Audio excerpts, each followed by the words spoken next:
What's going on, everybody? Eric Lindquist at Stochastic here on the Odd Shopper channel, coming to you with a Tuesday day of edition of MLB Lindy's Leans, Likes, and Locks. Hit that like button, subscribe button, notification bell goes a long way for me on this video, goes a long way for you. That way you become apprised whenever great content is going live here at our little neck of the YouTube woods. Great content coming to you early in the morning and afternoon here on the East Coast. So check it out here. We're going to try this out considering NBA. We had talked about maybe doing some day of stuff, and well, we didn't have the lines late last night. Wanted to get my rest because just wasn't feeling that well, but I felt a lot better about betting when we got Freddie Freeman to go yard. If you followed Lindy's long shots on X, got Tyler Algier to score a touchdown, and then we got completely shafted on Rome Odunze. Don't even want to talk about that one from the NFL perspectives because, well, it's still too fresh. Illegal formation. Go F yourself, San Diego, or in this case, the NFL officiating crew. So good times overall. Freddie Freeman carries the day here on this program from an MLB perspective,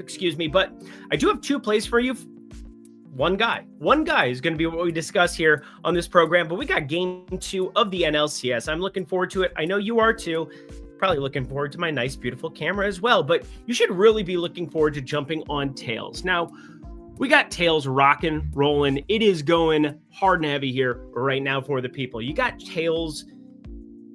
So many free plays on a daily basis. So little time to be able to consume them. So, head over to Tails right now. Check out all the goodness we have rocking.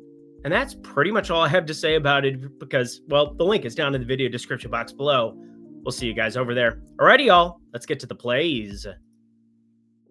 Yeah, it's still plural plays. That is what we got on this one-game slate. We got the Dodgers taking on the Milwaukee Brewers. And my friends, this one is high leverage. And Milwaukee was rocking that 9th inning, coming off of an 8-inning masterclass from Blake Snell. It was rocking. They had guys on second and third. They end up loading up. Blake Trinan comes in and relieves Roki Sasaki, who's been amazing this postseason. And they get the job done. So Dodgers up 1-0, kind of changes the complexion of the way this game works for one guy in particular. That's Yamamoto, because Yamamoto is probably one of those guys that, coming off of a struggle bus outing last series, well, you're really in a good spot knowing that Yamamoto is going to be able to go out there and flamethrow. Now, his 6.5K prop isn't exactly something I'm enthusiastic about. In fact, I was looking at the under until I woke up this morning and it was jammed. It's sitting at minus 135, best available now. Part of that is the back half of that lineup. It's just not very good, if we're being honest. I mean, they've outperformed every expectation you could possibly have. That's kind of the story of Milwaukee, and there's a reason they were minus 150 dogs at home in game 1 against Blake Snell. Blake Snell been incredible, and also having to really make this bullpen mishmash work. But game 2 is different. With Yamamoto, yeah, they're a little bit of favorites here, but Freddie Peralta is a plus 105 home dog. And this is kind of the guy that I want to be focusing in on here. Now, just to touch one more thing on the Milwaukee side, because it's in my notes, Jake Bauers. I think there's a chance based on the fact that he's been pretty darn good. And the Dodgers, not just the Dodgers with Blake Snell, but previously they had faced lefty starter, righty starter, where Jake Bauers actually got a start, lefty starter. It was an insane run out for the Milwaukee Brewers. And Jake Bauers, every time he's come in relief in this postseason, has been pretty darn good. He hit the clutch hit yesterday as well in game 1 that almost got them over the top, that double out to dead center over Parishes' head. But yeah, he ends up in that lineup. That Yamamoto K prop is definitely something I don't want to have in there, purely because you're talking about a 28% strikeout bat. And almost all of that exclusively goes against righties because, well, that's when you use Jake Bauers, when we have Andrew Vaughn and Rhys Hoskins and whomever else Milwaukee's rolled out at first base. So very curious to see what the Milwaukee lineup looks like in a do or die situation. But let's get back on track here to the Freddie Peralta piece, because this is really the betting piece that I think is the most interesting of this entire game. Now, we want to bet things early, and it's kind of counterintuitive considering I'm recording this in the morning. But the point of this is that we want to be betting things early in these playoffs, purely because things get far more efficient as you get. It's going to mirror a lot more of the NFL spreads and totals that you're kind of used to. You bet them on a Sunday or a Monday on the first look lines. And then by Sunday, well, all the information's been absorbed. All the sharps have put all the money into place. And when you have these standalone MLB games, well, the money's going to funnel towards the correct side a lot more than you think. So keep that in mind. So I'm jumping on this early because I have a feeling that we're going to see a shift in this lineup on the Milwaukee side. But on the Dodgers side, I think we get the standard 5 right-handed bats. Back to Freddie Peralta. This is like the third time I've said that. Freddie Peralta, 24.9% K rate against lefties. Pretty darn serviceable. 152 expected ISO, 111 ISO. But doing a good job of preventing power for a guy who throws like 50+% fastballs. But let's focus in on what he does against similar handedness, righties. 282 xWOBA. It's about 30 points difference.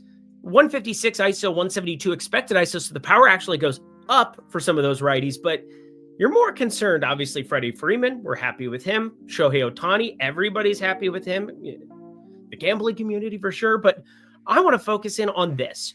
31.6% K rate against righties. We're going to get 5 of them in the Dodgers lineup that they've rolled out against lefties and righties.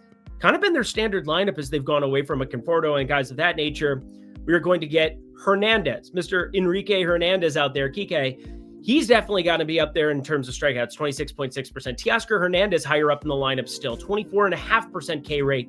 You've got Max Muncy and Shohei Ohtani, who, Muncy's been avoiding strikeouts more this season, but Shohei, despite being outstanding and like the face of baseball, 25.7% K rate. That's a lefty there. And then your other pieces, Mookie Betts, Andy Pages. Betts is the one guy who you're just not going to find a lot of strikeouts against. In fact, I looked at his batting strikeout numbers to take less on a couple of different pick'em cards, but in the end, I kept it off.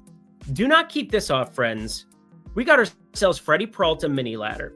7 strikeouts plus 157, 8 plus strikeouts plus 320. He is the lone starter there for Milwaukee right now. He is the only guy, as Brandon Woodruff stinged up and Jacob Mizrowski had 50 plus pitches 3 days ago. I think Freddie Peralta has to eat as many innings as humanly possible for this Milwaukee team in a perfect world. Now, they're going to do whatever it takes to try to win this game down 1-0. Going back to LA down 2-0 does not sound like a fun time if you're the Brewers, although a Yelich homecoming is always fun. But Freddie Peralta mini ladder, plus 157, plus 320. I like both of those rungs just because it encapsulates what is an upside performance from Freddie Peralta, where he gets to those 16, 17, 18 innings. I placed both of those for a quarter unit, so it's a half unit in total, rather than going to like the 6Ks where, it's a hit or miss.